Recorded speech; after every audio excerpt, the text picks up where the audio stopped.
Trauma masa lalu bisa menimbulkan luka yang mendalam di dalam hati. Memang tidak mudah menyembuhkan luka traumatik. Kesan terburuk selalu terngiang-ngiang di ingatan dan dapat kembali memunculkan luka. Seperti kisah seorang pria yang dilahirkan pada tanggal 6 September 1961 di Magelang. Ia dilahirkan dengan nama asli Hasan dan memiliki seorang kembaran yang bernama Hussein.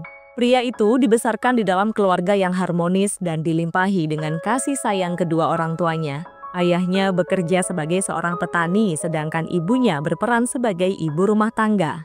Sejak kecil, Babe hidup dalam lingkungan keluarga yang sangat sederhana. Di sebuah desa kecil, keluarga mereka hidup dengan keterbatasan ekonomi. Meskipun begitu, keluarga Babe tetap semangat dan tidak pernah mengeluh dengan keadaan. Malangnya, Babe selalu jadi cemoohan teman-temannya ketika berada di sekolah. Sejak menginjak bangku sekolah dasar, Babe sering jadi sasaran ejekan teman-temannya. Setiap hari, ia harus menghadapi hinaan dan ejekan yang membuatnya merasa kecil hati dan tidak berharga. Babe juga seringkali tidak naik kelas dan hal ini menjadikan keadaannya semakin terpuruk. Sang bocah sudah merasa putus asa dan kehilangan harapan. Hingga Babe pun terpaksa putus sekolah saat masih kelas 3 SD. Dengan tekad yang menggebu di usia 12 tahun, Babe melarikan diri dari kampung halamannya untuk menuju ke Jakarta. Ia nekat kabur ke pusat kota karena mimpi akan kehidupan yang lebih baik selalu membayangi pikirannya, tapi realita pahit segera menamparnya. Setibanya di Jakarta, Babe hidup luntang-lantung karena tidak mempunyai tujuan. Tanpa bekal apapun, ia terpaksa hidup di jalanan. Bahkan, Babe menjadikan kawasan lapangan banteng sebagai tempat bernaung. Setiap harinya, pria muda itu harus berjuang keras untuk bertahan hidup. Dengan suara serak dan tubuh yang kurus, Babe pun memulai peruntungannya dengan mengamen dari sudut ke sudut lainnya. Di tengah kondisi yang sangat sulit, Babe harus berhadapan dengan berbagai macam aksi kriminal. Ia pernah dirampok, diusir oleh preman, dan bahkan menjadi korban pemerkosaan. Momen-momen itu sangat membekas di dalam ingatannya, terutama momen pemerkosaan karena di momen ini Babe diperkaos oleh sekelompok orang yang lebih tua. Kala itu Babe masih berusia remaja sehingga ia tampak sangat polos dan tidak berdaya. Tentu saja Babe tidak mampu melawan trauma mendalam yang masih menyelimuti dirinya. Rasa percaya dirinya pun hancur berkeping-keping. Ia menjadi pribadi yang kurang percaya diri dan seringkali berkecil hati. Tidak ada seorang pun yang mengetahui peristiwa kelam yang pernah menimpa dirinya. Perlahan tapi pasti, pria muda itu pun mulai bangkit dan kembali melanjutkan kerasnya hidup di Jakarta. Di tengah kerasnya kehidupan jalanan, Babe bertemu dengan seorang pria bernama Cuk Saputra. Pria ini merupakan seorang peternak kerbau yang sangat baik hati dan berhati lembut. Cuk Saputra melihat potensi di dalam diri Babe yang sedang tersesat. Sang peternak lalu menawarkan sebuah pekerjaan tetap kepada Babe. Cuk Saputra mengajak Babe untuk ikut dengannya ke Kabupaten Kuningan, Jawa Barat. Di sana, Babe akan tinggal di sebuah desa yang tenang dan jauh dari hiruk-pikuk kota metropolitan. Cuk Saputra lalu memberikan tugas kepada Babe, yakni membantu merawat kerbau-kerbau miliknya. Awalnya, Babe merasa ragu untuk menerima tawaran itu. Tapi setelah berpikir panjang, ia akhirnya memutuskan untuk mengikuti Cuk Saputra. Babe pun menganggap bahwa mungkin saja tawaran ini bisa menjadi kesempatan baginya untuk memulai hidup baru yang lebih baik.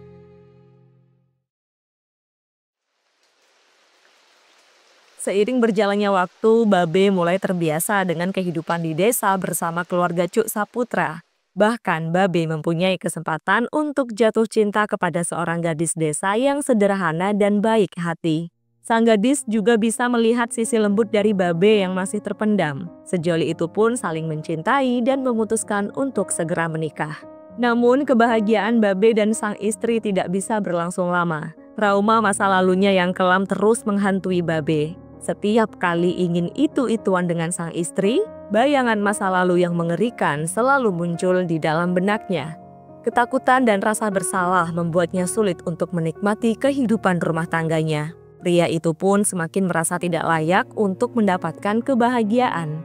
Babe pun mencoba berkali-kali untuk mengatasi trauma yang dialaminya. Ia bahkan mencoba mencari bantuan medis, namun semua usahanya sia-sia.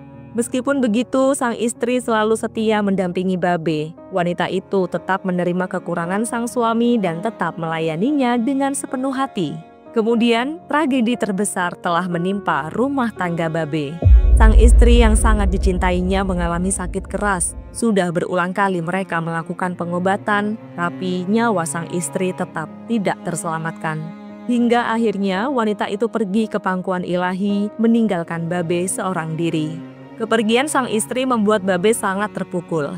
Ia pun merasa sangat bersalah karena tidak bisa memberikan kebahagiaan yang sepatutnya kepada sang istri.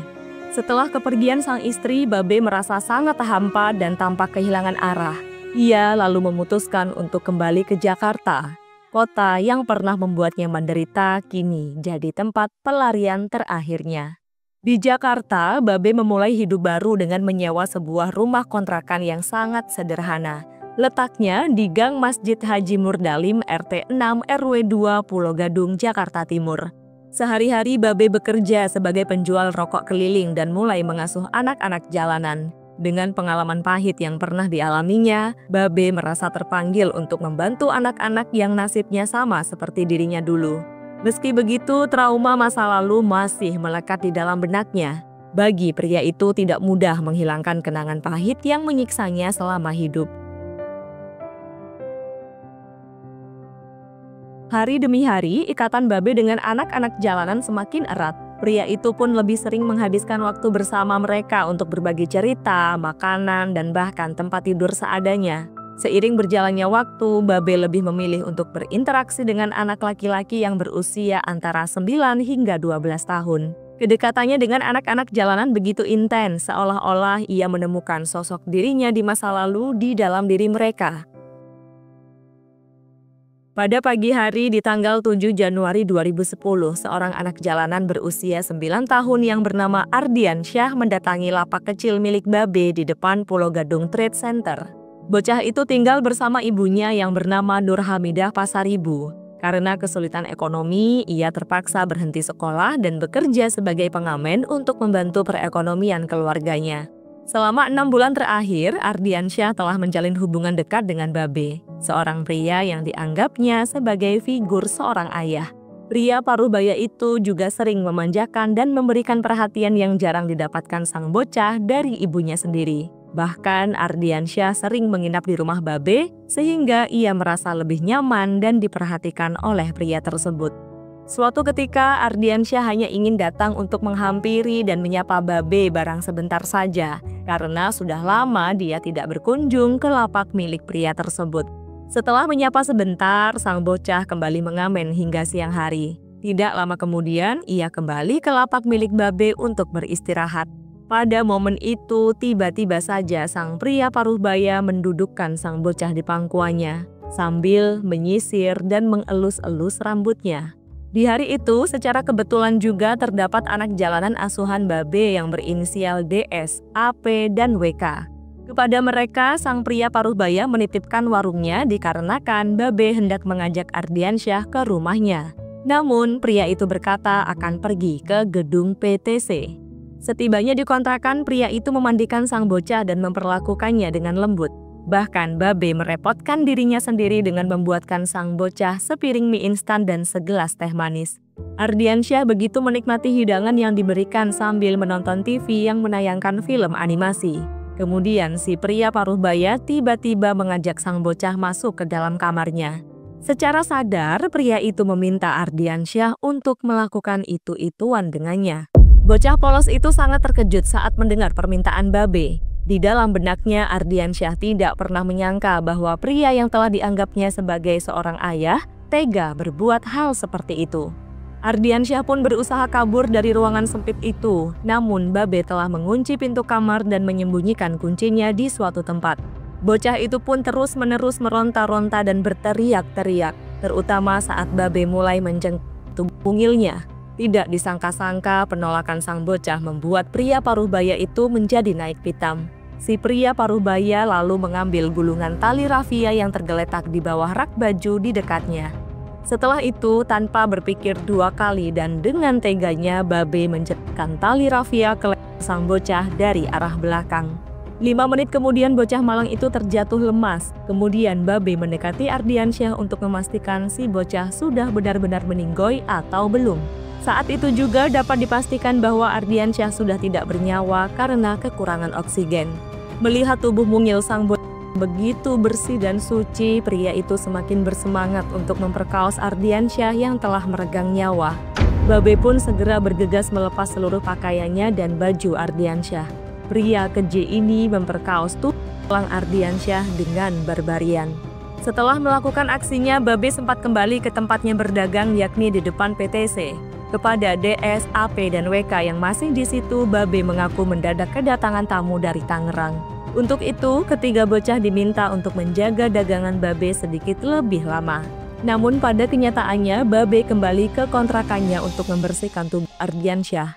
Ternyata pria itu telah menyiapkan sebuah sajam untuk memisah-misahkan tubuh bocah menjadi 4 bagian. Kemudian Babe meletakkan seluruh bagian tubuh Ardiansyah ke dalam kantung plastik berukuran besar. Setelah itu ia memasukkan kantung itu ke dalam sebuah kardus bekas air mineral. Kepala sang bocah dibalut dengan kaos dan dimasukkan ke dalam kantong plastik berwarna putih. Tidak lupa pria itu juga membersihkan bercak-bercak merah yang tercecer di lantai. Di saat semua dirasa sudah bersih, Babe memutuskan kembali ke lapak dagangannya dan menemui 3 anak jalanan yang ia asuh. Pria parubaya itu bertindak biasa-biasa saja dan kembali menjaga lapaknya seolah-olah tidak pernah terjadi apa-apa. Ketika jarum jam menunjukkan angka 9 malam, pria itu kembali ke rumah kontrakannya bersama ketiga anak jalanan tersebut. Sesampainya di rumah, mereka kembali melanjutkan rutinitas seperti biasanya.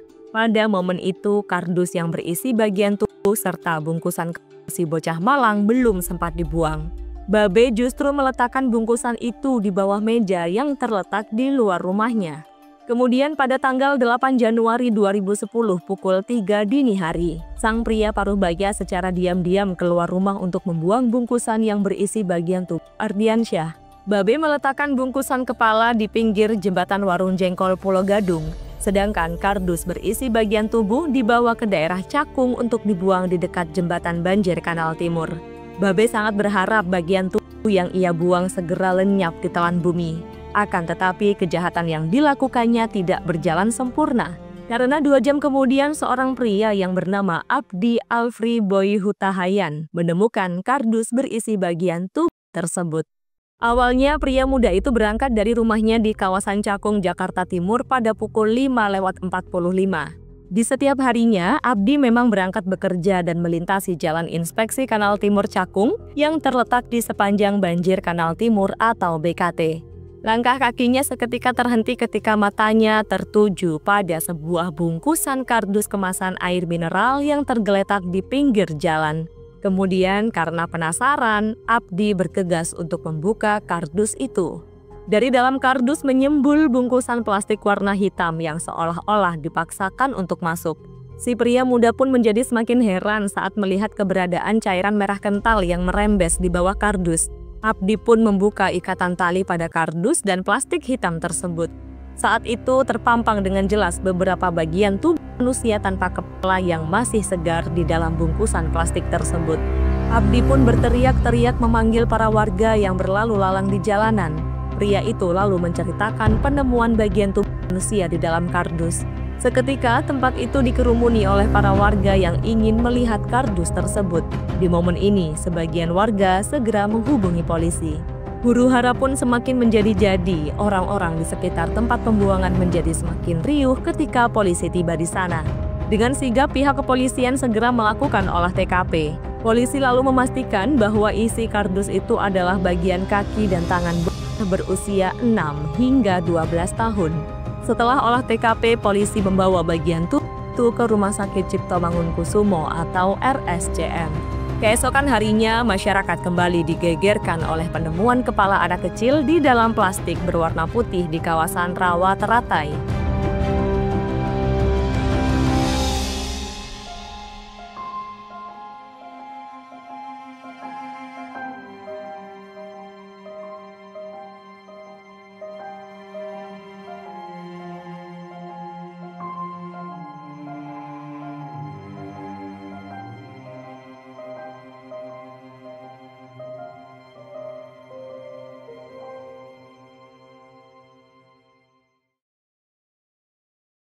Polisi langsung menyimpulkan bahwa dua penemuan bagian tubuh manusia yang telah terjadi saling berkaitan satu sama lain. Tim penyelidik pun segera dibentuk untuk mengungkap misteri peregangan nyawa tersebut. Di lain tempat, Nur Hamidah begitu mencemaskan putranya yang tidak kunjung pulang. Biasanya bocah itu selalu pamit ketika hendak menginap di rumah Babe. Namun hari itu tampak sangat berbeda dari biasanya. Wanita itu begitu kebingungan saat mencari-cari keberadaan putranya. Ia pun akhirnya memutuskan untuk melapor ke polisi agar sang putra segera ditemukan. Polisi yang telah menerima laporan Nur Hamidah segera melakukan pencocokan dengan bagian tubuh anak lelaki misterius melalui tes DNA di Kedokteran Polri dan visum di instalasi kedokteran forensik Rumah Sakit Kepolisian Dr. Sukamto. Tidak lama kemudian, hasil tes mengungkapkan adanya kecocokan sehingga tidak diragukan lagi, bagian tubuh itu dipastikan sebagai milik Ardiansyah.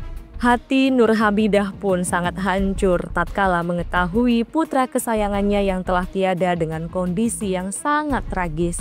Hari itu juga polisi bergerak cepat untuk menangkap Babe di rumah kontrakannya. Pria berkulit gelap, berkumis, dan berusia sekitar 50 tahun itu tidak berkutik sedikit pun saat digerebek polisi. Ia pasrah menerima keadaan yang sedang terjadi dan langsung digelandang ke kantor polisi.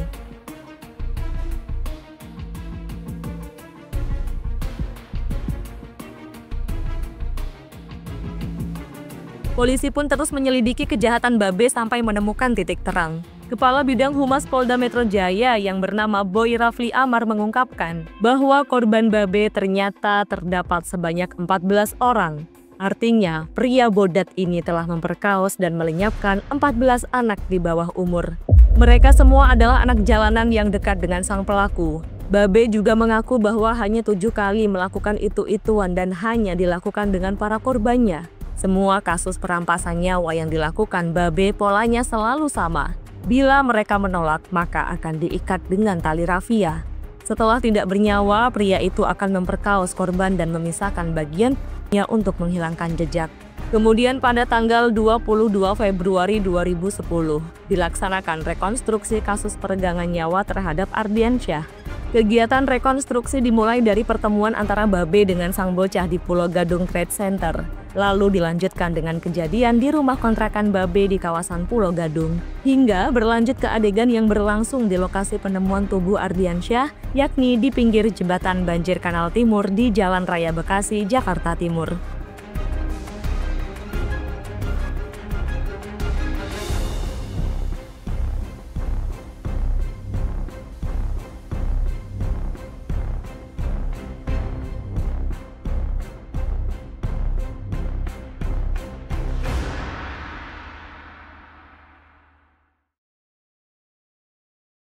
Setelah rekonstruksi selesai, Babe sempat ditahan di Lapas Kelas 1 Cipinang, Jakarta Timur selama beberapa bulan.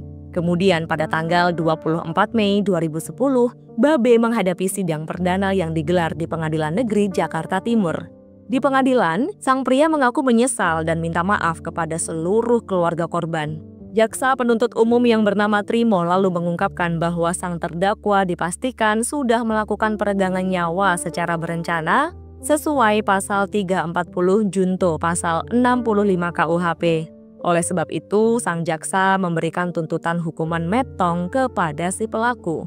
Namun, pada tanggal 6 Oktober 2010, pihak Pengadilan Negeri Jakarta Timur menjatuhkan vonis penjara seumur hidup kepada Babe. Jaksa pun tidak terima dengan putusan tersebut, oleh sebab itu diajukan banding dan dikabulkan oleh pihak pengadilan.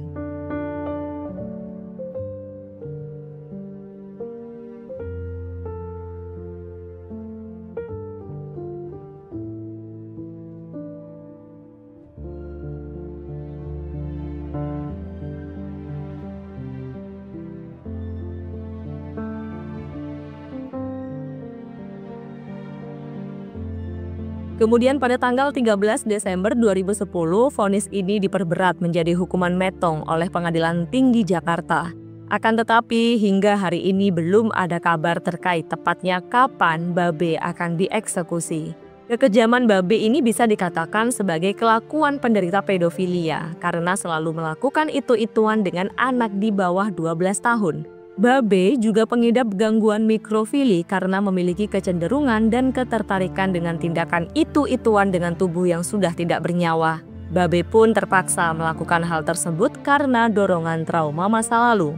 Kasus ini sudah menambah catatan pelaku kriminal terburuk di Indonesia. Semoga kita semua bisa mengambil hikmah dari kasus ini. Saya Mei, sampai jumpa di kasus berikutnya.